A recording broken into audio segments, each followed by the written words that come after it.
Chapter 65, The Magnanimity of David.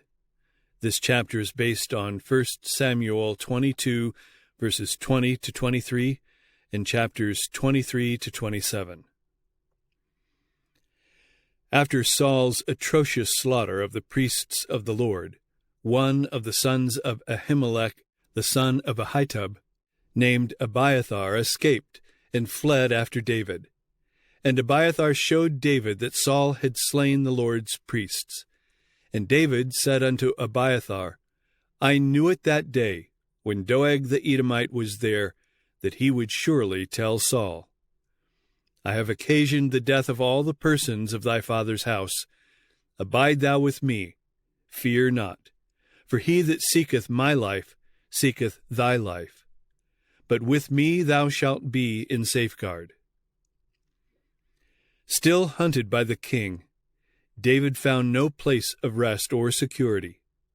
At Keilah, his brave band saved the town from capture by the Philistines. But they were not safe, even among the people whom they had delivered. From Keilah they repaired to the wilderness of Ziph. At this time, when there were so few bright spots in the path of David, he was rejoiced to receive an unexpected visit from Jonathan, who had learned the place of his refuge. Precious were the moments which these two friends passed in each other's society. They related their varied experiences, and Jonathan strengthened the heart of David, saying, Fear not, for the hand of Saul my father shall not find thee, and thou shalt be king over Israel, and I shall be next unto thee. And that also Saul my father knoweth. As they talked of the wonderful dealings of God with David, the hunted fugitive was greatly encouraged. And they too made a covenant before the Lord, and David abode in the wood, and Jonathan went to his house. After the visit of Jonathan, David encouraged his soul with songs of praise, accompanying his voice with his harp as he sang, In the Lord put I my trust. How say ye to my soul, Flee as a bird to your mountain? For lo, the wicked bend their bow, they make ready their arrow upon the string, that they may privily shoot at the upright in heart. If the foundations be destroyed, what can the righteous do? The Lord is in his holy temple. The Lord's throne is in heaven. His eyes behold, his eyelids try the children of men.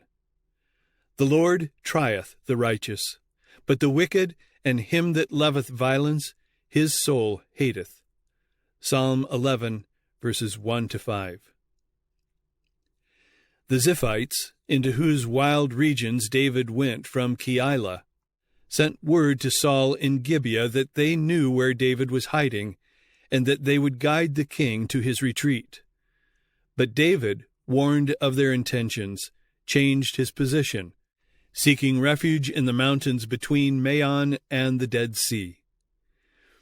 Again word was sent to Saul, Behold, David is in the wilderness of En-gedi. Then Saul took 3,000 chosen men out of all Israel, and went to seek David and his men upon the rocks of the wild goats. David had only 600 men in his company, while Saul advanced against him with an army of 3,000. In a secluded cave, the son of Jesse and his men waited for the guidance of God as to what should be done. As Saul was pressing his way up the mountains, he turned aside and entered alone the very cavern in which David and his band were hidden. When David's men saw this, they urged their leader to kill Saul. The fact that the king was now in their power was interpreted by them as certain evidence that God himself had delivered the enemy into their hand, that they might destroy him. David was tempted to take this view of the matter, but the voice of conscience spoke to him, saying, Touch not the anointed of the Lord. David's men were still unwilling to leave Saul in peace, and they reminded their commander of the words of God, Behold, I will deliver thine enemy into thine hand, that thou mayest do to him as it shall seem good unto thee.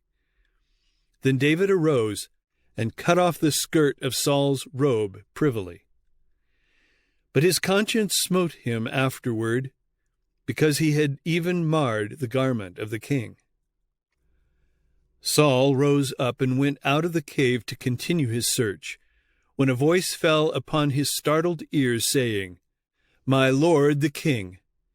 He turned to see who was addressing him, and lo, it was the son of Jesse, the man whom he had so long desired to have in his power that he might kill him. David bowed himself to the king, acknowledging him as his master.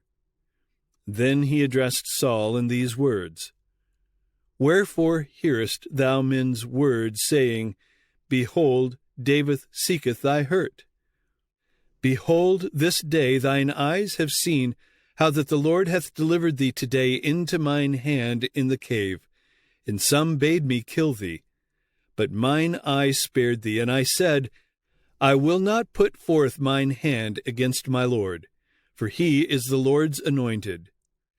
Moreover, my father, see the skirt of thy robe in my hand? For in that I cut off the skirt of thy robe, and killed thee not. Know thou and see that there is neither evil nor transgression in mine hand, and I have not sinned against thee, yet thou huntest my soul to take it. When Saul heard the words of David, he was humbled, and could not but admit their truthfulness. His feelings were deeply moved as he realized how completely he had been in the power of the man whose life he sought. David stood before him in conscious innocence. With a softened spirit, Saul exclaimed, Is this thy voice, my son David? And Saul lifted up his voice and wept. Then he declared to David, Thou art more righteous than I, for thou hast rewarded me good, whereas I have rewarded thee evil. For if a man find his enemy, will he let him go well away? Wherefore the Lord reward thee good, for that thou hast done unto me this day. And now, behold, I know well that thou shalt surely be king, and that the kingdom of Israel shall be established in thine hand. And David made a covenant with Saul, that when this should take place, he would favorably regard the house of Saul, and not cut off his name. Knowing what he did of Saul's past course, David could put no confidence in the assurances of the king, nor hope that his penitent condition would long continue. So when Saul returned to his home, David remained in the strongholds of the mountains. The enmity that is cherished toward the servants of God by those who have yielded to the power of Satan changes at times to a feeling of reconciliation and favor, but the change does not always prove to be lasting. After evil-minded men have engaged in doing and saying wicked things against the Lord's servants, the conviction that they have been in the wrong sometimes takes deep hold upon their minds. The Spirit of the Lord strives with them, and they humble their hearts before God and before those whose influence they have sought to destroy, and they may change their course toward them. But as they again open the door to the suggestions of the evil one, the old doubts are revived, the old enmity is awakened, and they return to engage in the same work which they repented of, and for a time abandoned. Again they speak evil, accusing and condemning in the bitterest manner the very ones to whom they made most humble confession. Satan can use such souls with far greater power after such a course has been pursued than he could before, because they have sinned against greater light. And Samuel died, and all the Israelites were gathered together and lamented him, and buried him in his house at Ramah. The death of Samuel was regarded as an irreparable loss by the nation of Israel. A great and good prophet and an eminent judge had fallen in death, and the grief of the people was deep and heartfelt. From his youth up, Samuel had walked before Israel in the integrity of his heart.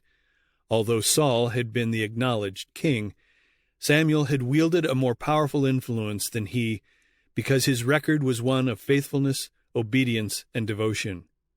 We read that he judged Israel all the days of his life.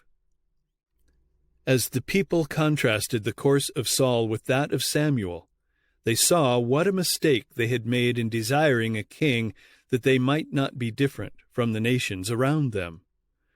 Many looked with alarm at the condition of society, fast becoming leavened with irreligion and godlessness. The example of their ruler was exerting a widespread influence, and well might Israel mourn that Samuel, the prophet of the Lord, was dead. The nation had lost the founder and president of its sacred schools, but that was not all.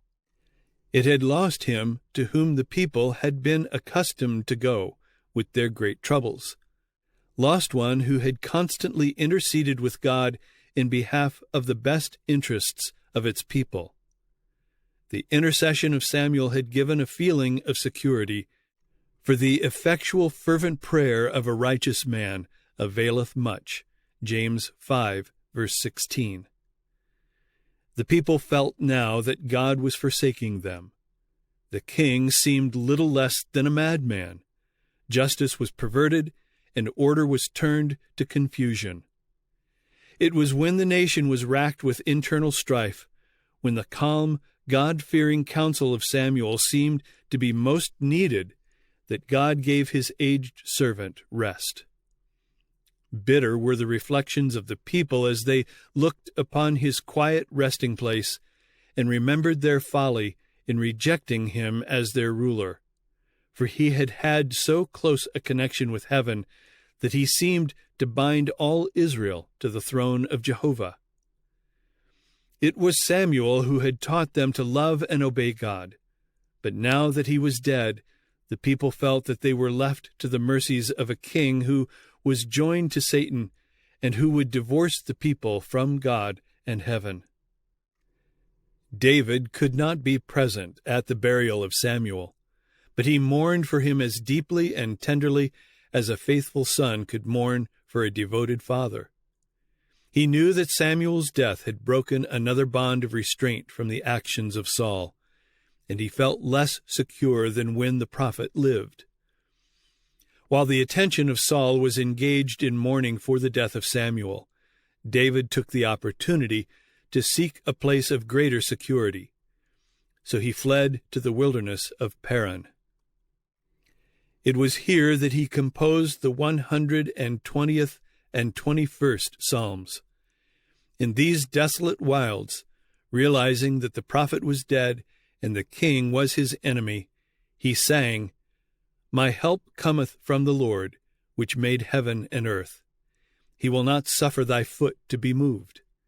He that keepeth thee will not slumber. Behold, he that keepeth Israel shall neither slumber nor sleep. The Lord shall preserve thee from all evil. He shall preserve thy soul. The Lord shall preserve thy going out and thy coming in, from this time forth and even forevermore." Psalm 121, verses 2 through 8. While David and his men were in the wilderness of Paran, they protected from the depredations of marauders the flocks and herds of a wealthy man named Nabal, who had vast possessions in that region.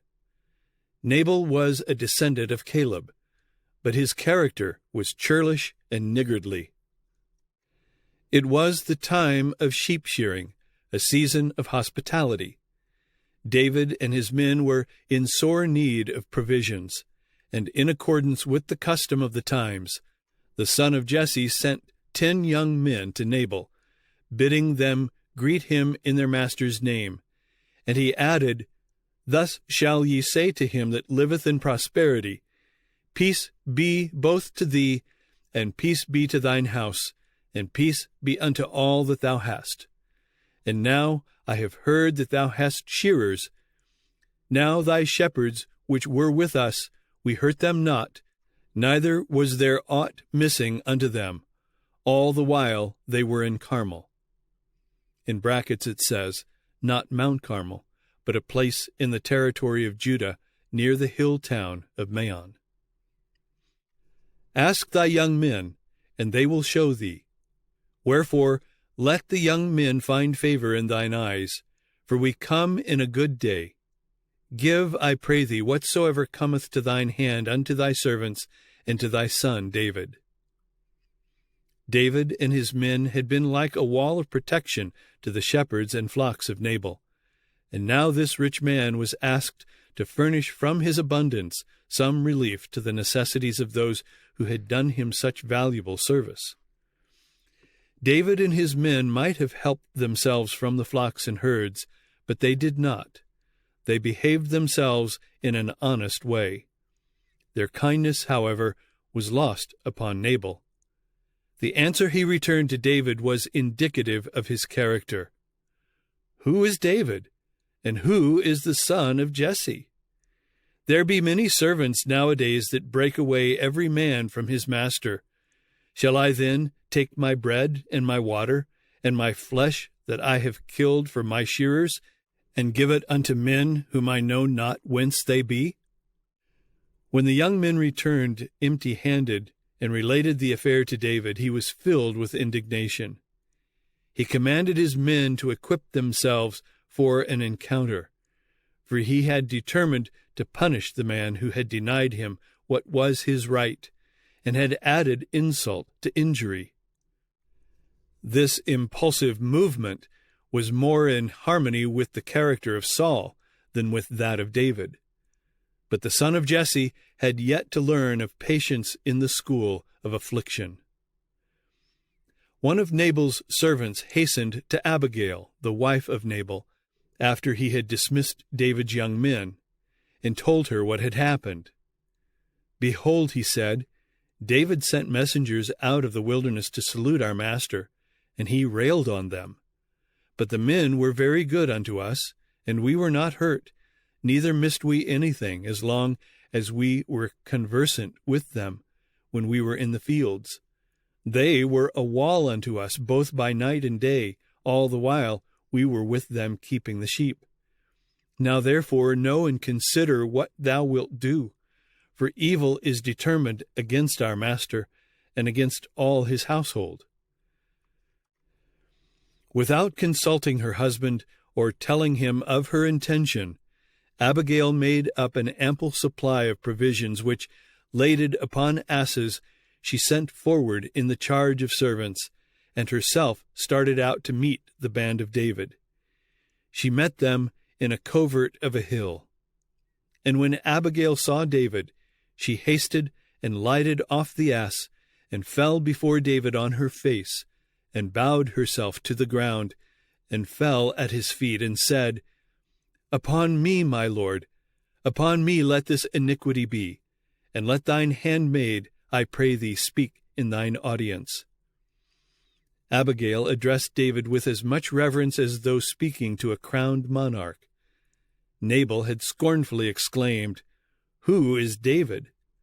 But Abigail called him, My lord. With kind words she sought to soothe his irritated feelings, and she pleaded with him in behalf of her husband. With nothing of ostentation or pride, but full of the wisdom and love of God, Abigail revealed the strength of her devotion to her household, and she made it plain to David that the unkind course of her husband was in no wise premeditated against him as a personal affront, but was simply the outburst of an unhappy and selfish nature. Now, therefore, my lord, as the Lord liveth, and as thy soul liveth, seeing the Lord hath withholden thee from coming to shed blood, and from avenging thyself with thine own hand, now let thine enemies, and they that seek evil to my lord, be as Nabal. Abigail did not take to herself the credit of this reasoning to turn David from his hasty purpose, but gave to God the honor and the praise. She then offered her rich provision as a peace offering to the men of David, and still pleaded as if she herself were the one who had so excited the resentment of the chief. "I pray thee," she said, "forgive the trespass of thine handmaid, for the Lord will certainly make my Lord a sure house, because my Lord fighteth the battles of the Lord, and evil hath not been found in thee all thy days." Abigail presented, by implication, the course that David ought to pursue. He should fight the battles of the Lord. He was not to seek revenge for personal wrongs, even though persecuted as a traitor. She continued, "Though man be risen up to pursue thee, and to seek thy soul, yet the soul of my Lord shall be bound in the bundle of life with the Lord thy God.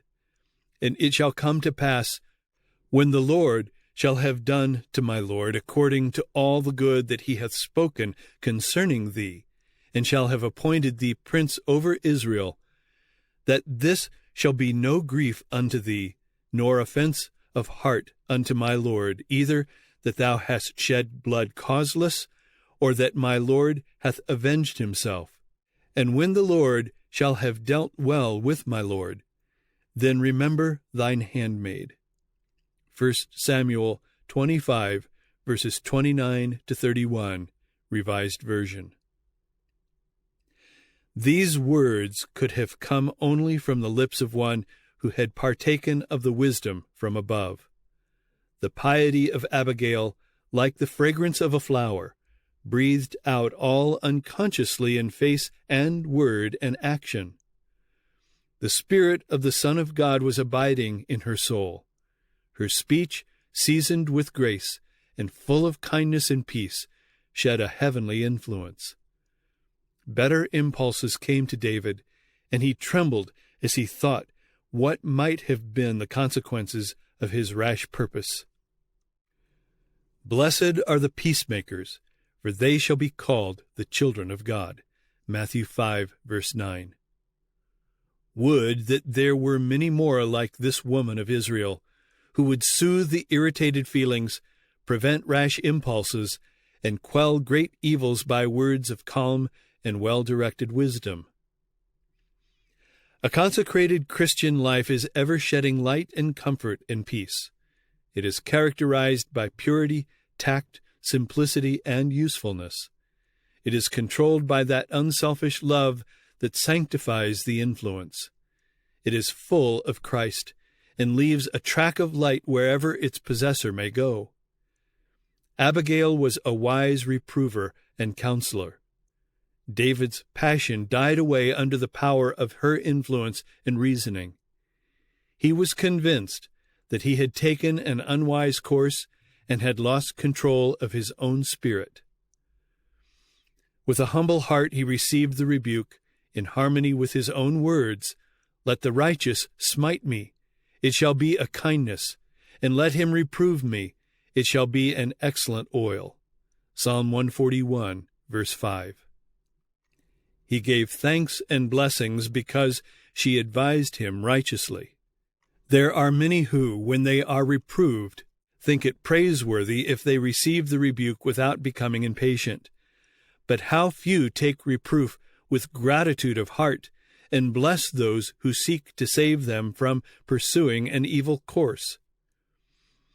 When Abigail returned home, she found Nabal and his guests in the enjoyment of a great feast, which they had converted into a scene of drunken revelry.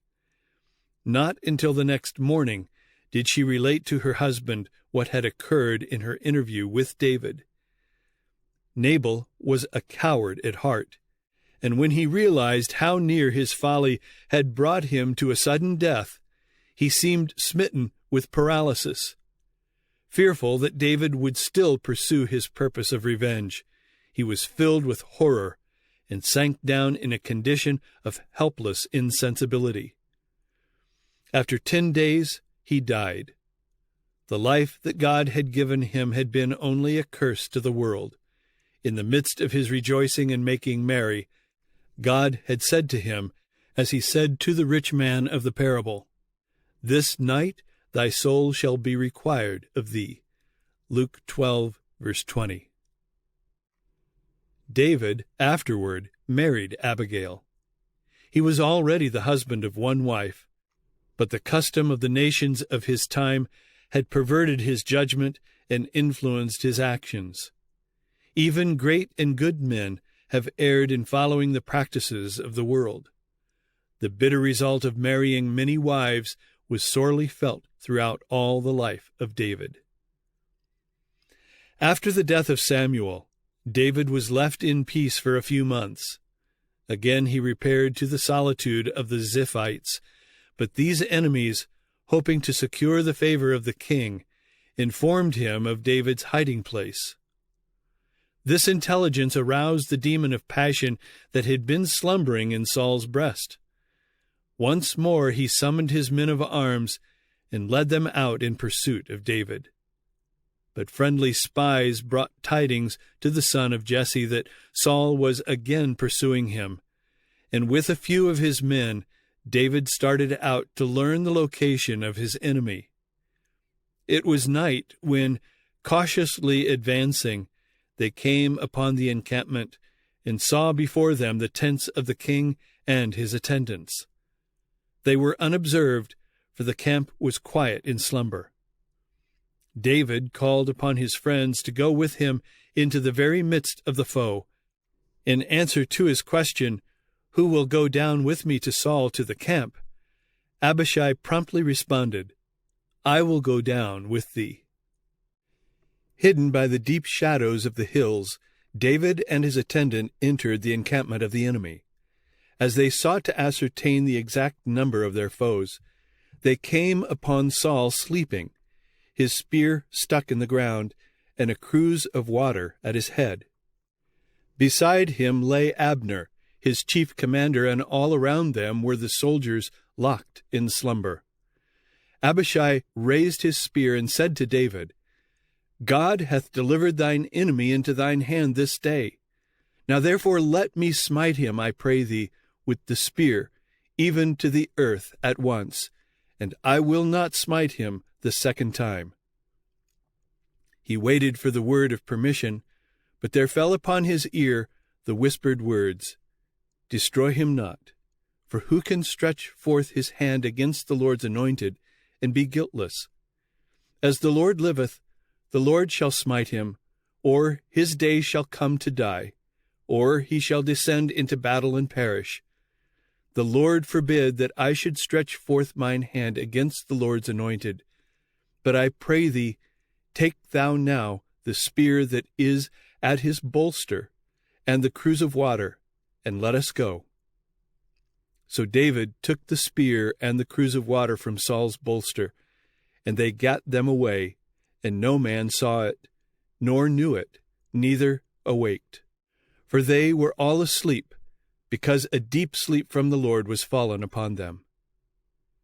How easily the Lord can weaken the strongest, remove prudence from the wisest, and baffle the skill of the most watchful. When David was at a safe distance from the camp, he stood on the top of a hill and cried with a loud voice to the people and to Abner, saying, "Art not thou a valiant man? And who is like to thee in Israel? Wherefore then hast thou not kept thy lord the king? For there came one of the people in to destroy the king thy lord. This thing is not good that thou hast done.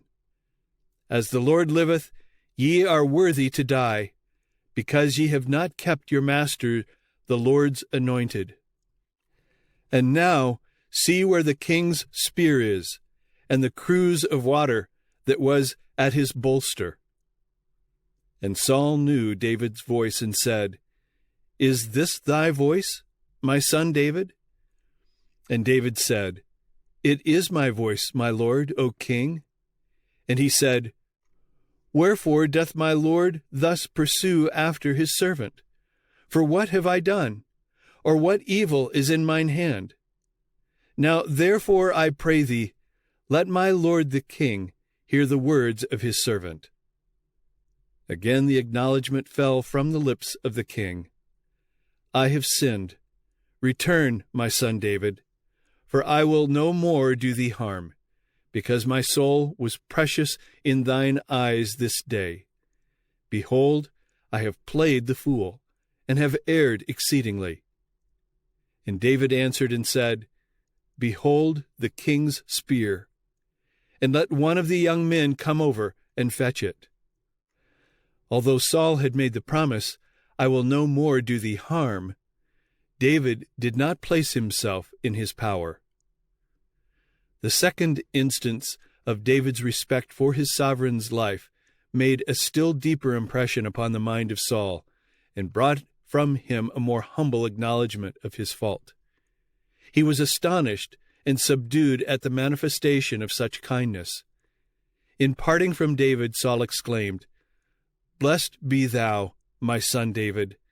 Thou shalt both do great things, and also shalt still prevail. But the son of Jesse had no hope that the king would long continue in this frame of mind. David despaired of a reconciliation with Saul. It seemed inevitable that he should at last fall a victim to the malice of the king, and he determined again to seek refuge in the land of the Philistines. With the 600 men under his command, he passed over to Achish, the king of Gath. David's conclusion that Saul would certainly accomplish his murderous purpose was formed without the counsel of God. Even while Saul was plotting and seeking to accomplish his destruction, the Lord was working to secure David the kingdom. God works out his plans, though to human eyes they are veiled in mystery.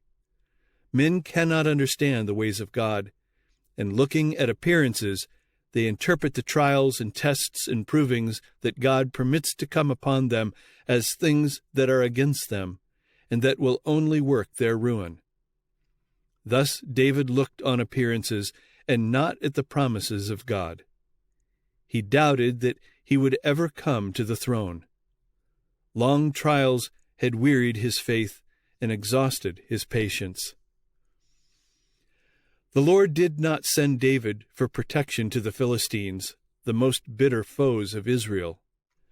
This very nation would be among his worst enemies to the last, and yet he had fled to them for help in his time of need. Having lost all confidence in Saul and in those who served him, he threw himself upon the mercies of the enemies of his people. David was a brave general and had proved himself a wise and successful warrior, but he was working directly against his own interests when he went to the Philistines.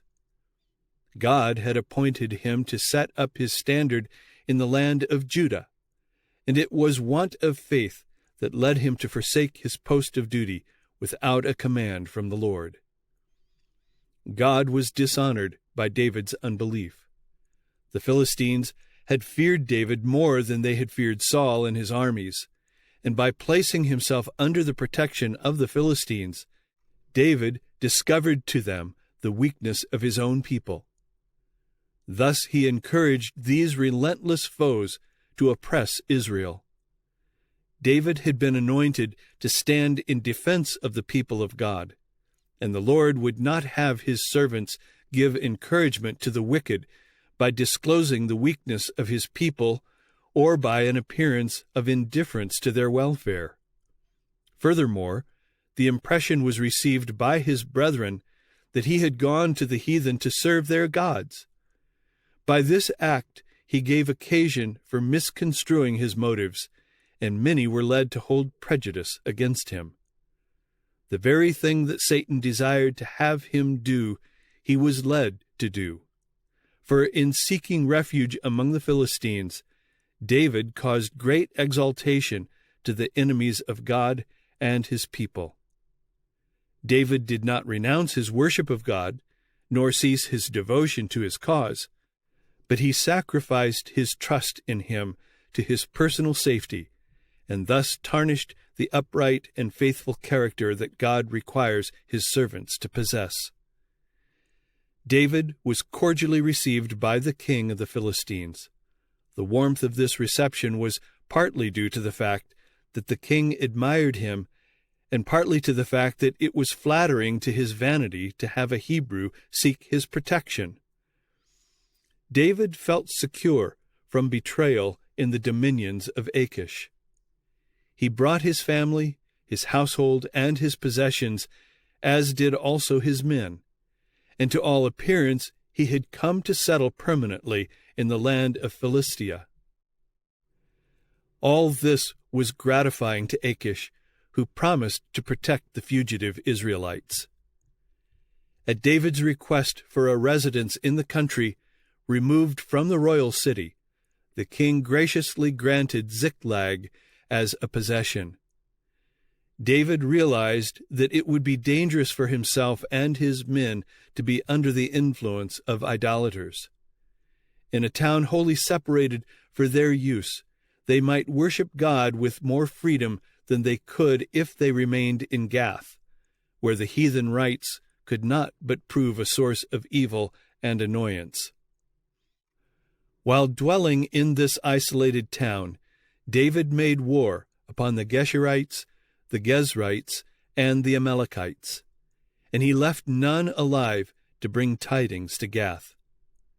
When he returned from battle, he gave Achish to understand that he had been warring against those of his own nation, the men of Judah. By this dissembling, he was the means of strengthening the hand of the Philistines. For the king said, "He hath made his people Israel utterly to abhor him. Therefore he shall be my servant forever." David knew that it was the will of God that those heathen tribes should be destroyed, and he knew that he was appointed to do this work, but he was not walking in the counsel of God when he practiced deception. And it came to pass in those days that the Philistines gathered their armies together for warfare, to fight with Israel. And Achish said unto David, "Know thou assuredly that thou shalt go out with me to battle, thou and thy men." David had no intention of lifting his hand against his people, but he was not certain as to what course he would pursue until circumstances should indicate his duty. He answered the king evasively and said, "Surely thou shalt know what thy servant can do." Achish understood these words as a promise of assistance in the approaching war, and pledged his word to bestow upon David great honor and give him a high position at the Philistine court. But although David's faith had staggered somewhat at the promises of God, he still remembered that Samuel had anointed him king of Israel. He recalled the victories that God had given him over his enemies in the past. He reviewed the great mercy of God in preserving him from the hand of Saul, and determined not to betray a sacred trust. Even though the king of Israel had sought his life, he would not join his forces with the enemies of his people.